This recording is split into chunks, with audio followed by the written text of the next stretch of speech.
नमस्कार दोस्तों, स्वागत है आप सभी का हमारे चैनल आनंदमय भक्ति में। दोस्तों, चैत्र माह के शुक्ल पक्ष की एकादशी तिथि को कामदा एकादशी का व्रत किया जाता है और इस बार यह शुभ तिथि 19 अप्रैल दिन शुक्रवार को है। कामदा एकादशी का व्रत और भगवान विष्णु की विधिवत रूप से पूजा अर्चना करने पर धन धान्य में वृद्धि होती है और व्यक्ति जन्म मरण के बंधन से मुक्त होकर मोक्ष की प्राप्ति करता है।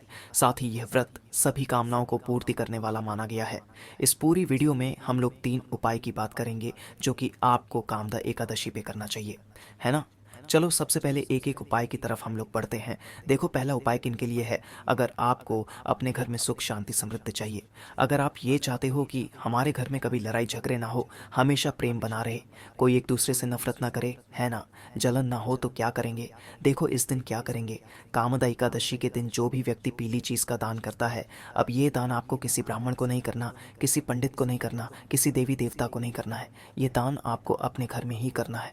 कोई भी घर में करना है। ऐसे कैसे होता है? जी हाँ, ऐसा ही होता है। एकादशी के दिन हमें कोई पीली चीज़ें चाहिए, वह पीली दाल हो, चाहे वह पीला कोई कपड़ा हो, या फिर कोई पीली मिठाई हो, या फिर पीला चावल हो, है ना। आपके घर में जो भी कोई बड़े सदस्य आपसे बड़ा हो, आपसे छोटा नहीं होना चाहिए। जैसे मान लो कि आप इस उपाय को कर रहे हो, तो अपने पिता को, अपने माता को, अपनी दीदी को, है ना, भाभी, सास, ससुर, जो भी आपसे बड़े हो, उनको दान कर दें। दान करने का मतलब उनको दे दें। चाहे तो उनको कोई मिठाई खिला दो, पीली मिठाई, चाहे तो उनको कोई शर्ट ला के गिफ्ट कर दो, पीली चाहे साड़ी ला के गिफ्ट कर दो, पीली चाहे तो उनको चने की दाल गिफ्ट कर दो। कहने का क्या मतलब है, जो भी व्यक्ति कामदा एकादशी के दिन पीली चीज़ अपने से बड़ों को दान दे देता है, अपने से बड़ों को गिफ्ट कर देता है, उसके घर में हमेशा सुख शांति बनी रहती है और कभी भी उसे लाइफ में परेशानी नहीं होती। तो बहुत दिनों के बाद ऐसा दिन आता है, ऐसा संयोग बनता है, तो इस काम को ज़रूर करिएगा, ठीक है। पहली चीज़ हमने यहाँ पर जानी, आगे बढ़ते हैं दूसरी चीज़ की तरफ, है ना। दूसरा उपाय किसके लिए है कि अगर आप परेशान हो, आपकी इच्छा पूरी नहीं हो रही है, आपकी मनोकामना अधूरी रह जा रही है, तो इस काम को करेंगे, ठीक है। समझिएगा क्या करना होगा। आपको लेना होगा बेलपत्र, है ना। लेकिन ये बेलपत्र मात्र एक बेलपत्र नहीं लेनी है, आपको लेनी होगी 108 बेलपत्र। अगर आपको बेलपत्र नहीं मिलती है, कैसे करें इस उपाय को।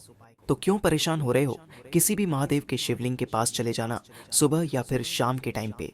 उनके ऊपर जो भी बेलपत्र छड़ी हुई हो, उन सभी बेलपत्र को उठाओ, किसी भी चीज़ से, नल पे, टोटी से, कहीं से भी अच्छे तरीके से धुल लो। उसके बाद आप भी इस उपाय को कर सकते हो, है ना। ऐसा किया जा सकता है। तो आप लेंगे 108 बेलपत्र, लेकिन वो बेलपत्र कहीं से भी कटी फटी ना हो। अब उन 108 की 108 बेलपत्र की माला बनानी है।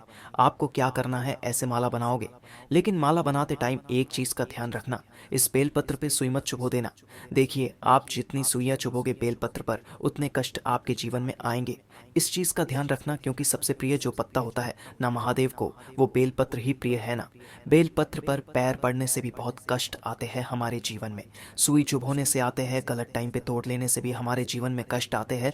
तो इन सभी चीज़ों का ध्यान रखा करिए, ठीक है। चलो, ले लिया।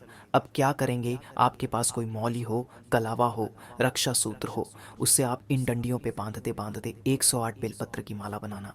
नहीं मिल रहा है तो मौली के अलावा तो जो हमारी बहनें माताएं पीपल वर वट वृक्ष की परिक्रमा करती है, कच्चा सूत आता है, तो उसे बांध दो इस तरीके से, और ऐसे आप माला बना लो। 108 बेलपत्र की माला, है ना। इसको लेके पहुंच जाना महादेव के शिवलिंग के पास। किसी भी एकादशी को, सिर्फ और सिर्फ एकादशी की यहाँ पर बात कर रहा हूँ मैं, ठीक है। किसी भी एकादशी को जाना, अब माला पहनाओगे कैसे, सबसे पहले नियम समझो। अब ऐसे माला पहनाना, ये नहीं कि ले जाके डाल दिया माला, ऐसा नहीं पहनाओगे। देखिए, जलाधारी से होता हुआ उसके बाद महादेव के शिवलिंग के ऊपर, मतलब क्यों, माला जलाधारी को भी टेंच होना चाहिए और महादेव के शिवलिंग को भी टेंच होना चाहिए, है ना। कुछ इस तरीके से माला आप महादेव के शिवलिंग के ऊपर समर्पित करना, श्री शिवाय नमस्तुभ्याम का स्मरण करते हुए, ठीक है। पहला काम हो गया। दूसरा काम क्या करोगे, यहीं पे एक घी का दिया कोल बत्ती का लगाना, और उस दीपक में घी बहुत थोड़ा सा डालना, ज़्यादा मत डालना। उसके बाद वहीं पे बैठ जाना। जब तक वो दीपक जलता है, तब तक श्री शिवाय नमस्तुभ्यम का स्मरण आपके दिमाग में चलना चाहिए, ठीक है। चाहे वो 2 मिनट तक जले, चाहे 5 मिनट तक जले, जब तक जले श्री शिवाय नमस्तुभ्याम का स्मरण करेंगे। जब वो दीपक ठंडा हो जाए, वहाँ से खड़े होंगे, महादेव के सामने हाथ जोड़ेंगे। महादेव, हम लोग परेशान हैं, हमारी इच्छा है, विश काफ़ी दिनों से अधूरी है, पूरी नहीं हो पा रही है, आप हमारी इस कामना को पूरी कर दें। ठीक है, इस तरीके से प्रार्थना करना, उसके बाद आप अपने घर की तरफ जा सकते हैं। बाकी जो भी पूजन अर्चना करनी हो, जल वगैरह चढ़ाना हो, आप इस उपाय के पहले जो कुछ भी करना हो कर सकते हैं। आगे बढ़ते हैं इस वीडियो के हम लोग तीसरे उपाय और इस वीडियो के आखिरी उपाय की तरफ, है ना। अभी तीसरे उपाय को बताने से पहले एक छोटा सा काम आपको करना होगा कि आपको अब करना है वीडियो को लाइक, और जो भी लोग मेरी आवाज़ पहली बार सुन रहे हैं, अचानक से चैनल पे आ गए ना, तो चैनल को सब्सक्राइब ज़रूर करिएगा। ऐसी बहुत सारी वीडियो आगे आपको मिलती रहेंगी, है ना। चलो अब बताते हैं इस तीसरे उपाय का फ़ायदा क्या है। आज के टाइम पे ना लोग ये सोचते हैं कि हमारे पास कुछ हो ना हो, लेकिन हमारे पास पैसे होने चाहिए ना, क्योंकि हमें ज़रूरतों में काम है। तो बिल्कुल सही बात है। अगर आपके घर में धन संपदा की कमी है ना, तो इस काम को करेंगे। एकादशी के दिन, ठीक है, शाम के टाइम पे आंवले के वृक्ष के नीचे जाएंगे और एक घी का दिया लंबी बत्ती का लगाएंगे। पहला काम तो ये यहाँ पर दो, पहला काम तो ये करना है, एक घी का दिया लंबी बत्ती का लगाएंगे। दूसरा क्या करना है, गौ माता के दूध से बनी हुई कोई भी सामग्री, कोई भी मिष्ठान, फिर से बोल रहा हूँ, गौ माता के दूध से बना हुआ कोई भी मिष्ठान, कोई भी पकवान लाएंगे और आंवले के वृक्ष के नीचे रख करके भोग लगाएंगे। ठीक है, बैठ करके प्रार्थना करेंगे कि हमारे घर में धन संपदा की कमी रहती है, हमारे घर में लोग बहुत परेशान रहते हैं, पैसों को लेके कर्ज में डूबे जा रहे हैं, हमारी ये समस्या सही हो जाए। ठीक है, आप चाहे तो वहाँ पर परिक्रमा वगैरह भी कर सकते हैं, 7 या फिर 11 बार। ठीक है, जो आपने आंवले वृक्ष के नीचे दूध से बना हुआ जो भी बनाया हो, खीर बनाया हो या फिर मिठाई कुछ भी बनाई हो, उसको उठाएंगे वहीं पर जिस भी वृक्ष के नीचे आप कर रही है। जितने भी लोग होंगे, अगर वो व्रत है तो नहीं देंगे, अगर वो व्रत नहीं है तो सबसे पहले वहीं पर उनको क्या करेंगे, आप बांट देंगे उस प्रसाद को। बाकी के बचे प्रसाद को लेके आप अपने घर जाएंगे और अपने घर के सभी सदस्यों को बांटेंगे। एक चीज़ का और ध्यान रखना, चावल से बनी हुई कोई भी सामग्री मत बनाना, क्योंकि आप कहेंगे कि खीर बना सकते हैं क्या हम।